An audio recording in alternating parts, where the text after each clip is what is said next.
Bismillah, walhamdulillah, wassalatu wassalamu ala ashrafi khalqillah, Muhammad ibn Abdillah, sallallahu alayhi wa alihi wa sahbihi wa sallama tasliman kathira.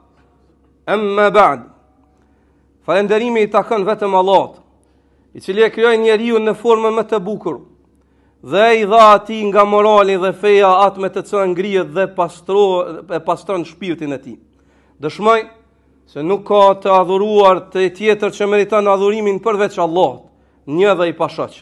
Dhe dëshmoj po ashtu se Muhamedi sallallahu alaihi wasallam është rob dhe i dërguar i tij.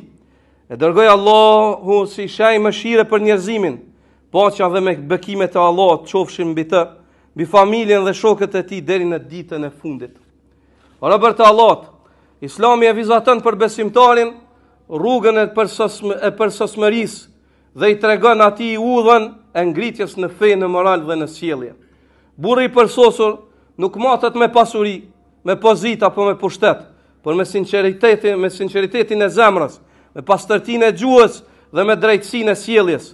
Ai që ruan fenë e tij, nderon prindërit, mban lidhjet familjare dhe është fisnik me njerëzit, ka arritur shkallën e burrërisë së plot dhe shkallën e burrërisë së plot në peshorën e Islamit.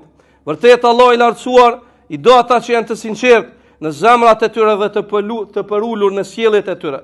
Siç thot Allah azza wa jalla në librin e tij, inna akramakum indallah atqakum, më fisniku ndër ju tek Allah është ai i cili është më i devotshëm prej jush.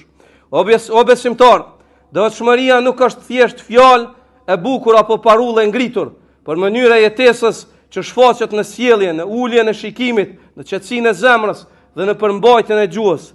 Një fjalë e urtë e Imam Fudhail ibn Iyadit, Allah e mëshiroft, në të gjejmë shembullin më të plotë të kësaj përsosmërie shpirtërore dhe njerëzore. Atij ju tha një ditë, kush është burri i përsosur o Fudhail me burrëri të plotë? Ai u përgjigj, i përsosur është ai që i nderon prindërit e tij, mban lidhjet familjare, nderon vëllezërit e tij, ka sjellje të mirë, ruan fenë e tij, menaxhon drejt pasurinë e vet, jep nga teprica e tij, flet mirë dhe qëndron në shtëpinë e tij. O vëllezër në fe, këto nën cilësi bashkojnë përsosmërinë e fesë dhe jetës në këtë botë, si dhe lidhjen e robit me Zotin e vet dhe po ashtu lidhjen e tij me njerëzit. Nderimi i prindërve është rënja e çdo të mire dhe shkaku i begatisë.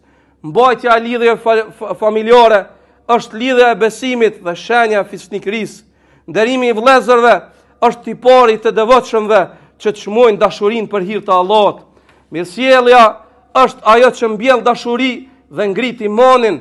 Profeti sallallahu alaihi wasallam thot: "Inna min ahabbikum ilayya wa akramikum minni majlisan yawm al-qiyamah ahasinakum akhlaqa." Me të dashurit ndër ju për mua dhe me të afërmit prej meje ditën e gjykimit janë ata që e kanë moralin më të mirë, do të thotë sjelljen më të mirë.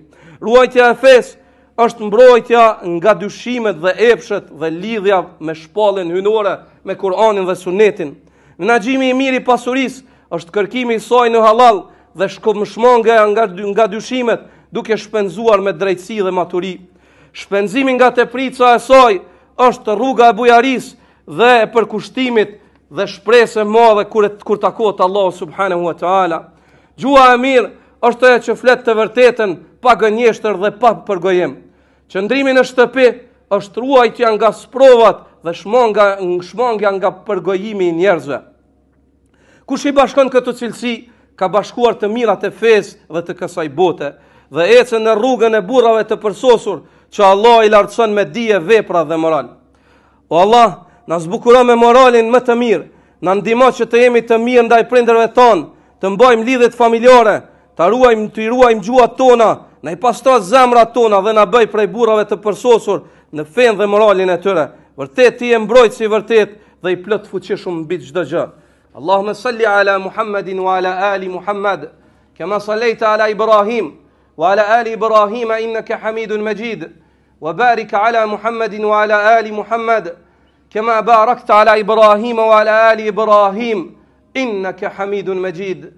اللهم أصلح لنا شأننا كلها ولا تكلنا إلى أنفسنا طرفة عين اللهم أصلح لنا ديننا اللهم أصلح لنا ديننا الذي هو عصمة أمرنا، وأصلح لنا دنيانا التي فيها معاشنا، وأصلح لنا آخرتنا التي إليها معادنا، واجعل الحياة زيادة لنا في كل خير، والموت راحة لنا من كل شر.